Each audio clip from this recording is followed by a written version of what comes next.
அந்த அடிமுடி சித்தர் தான் முதல்ல ஒரு 100 வருஷத்துக்கு முன்னாடி இந்த கிரிவலம் அப்படின்ற ஒரு கான்செப்டை பார்வதி தாயருக்கு அப்புறம் தொடங்கி வைக்கிறாங்க. அவர் பேர் அடிமுடி சித்தர், உண்மையான பேர் இல்லை, வழக்கமான பேர் தான். அவர் தான் வந்து கடந்த 100 வருஷத்துக்கு முன்னாடி இந்த கிரிவலத்தை தொடங்கி வச்சுருக்கார்.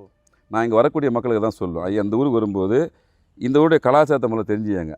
இப்போ நீங்கள் வந்து ஒரு சில விஷயத்த உண்மையிலே ஆனந்தமாக இன்றைக்கி கிரிவலம் வரீங்க, ஆனால் அந்த கிரிவலத்தை தொடங்கி வைத்து ஒரு நபர் வச்சுருப்பார்ல, அவனுக்கு ஒரு மரியாதை நம்ம கொடுத்தாகணும்ல. அப்போது அடிமுடி சித்தருடைய ஜீவ சமாதி இங்கே இருக்கிறது, கிரிவலப்பாறை இருக்குது, போங்க நின்று வணங்க ஐயா. நீங்கள் தொடங்கி வச்ச விஷயத்தை இன்னி வரை நாங்கள் ஃபாலோ பண்ணுறோம். நீங்கள் சொன்ன விஷயத்தினால் தேய்ப்பு கேள்விப்பட்டு தான் நாங்கள் இந்த இறை அனுபவத்தை பெறக்கூடிய வாய்ப்பை எனக்கு நீங்கள் உருவாக்கி கொடுத்துருக்கீங்க ஐயா அப்படின்னு சொல்லிட்டு அந்த அடிமுடி சித்தர்கிட்ட போய் வணங்குங்க. அவரை மனசார வாழ்த்துங்க. உங்கள்கிட்ட காசு பணம் எந்த சித்தருமே எதிர்பார்க்கறதில்ல. சித்தர்களுக்கு எதுவுமே தேவையில்லை. அன்பும் பாசம் நேசம் தான். அன்பே தான் சிவன் சொல்கிறோம். சிவனாவே அன்பு தான். அப்போ அந்த அன்பை நீங்கள் வெளிப்படுத்திட்டு போங்கன்னு சொல்ல வரும். அவரை நினைங்க, ஐயா பரவாயில்லையா இன்னைக்கு கிரிவலம் வந்துட்டு என்னுடைய கோரிக்கைகளை நிறைவேறிச்சு, ஐயன் அருள் புரிஞ்சிட்டாரு. இங்கே வர பக்தர்கள்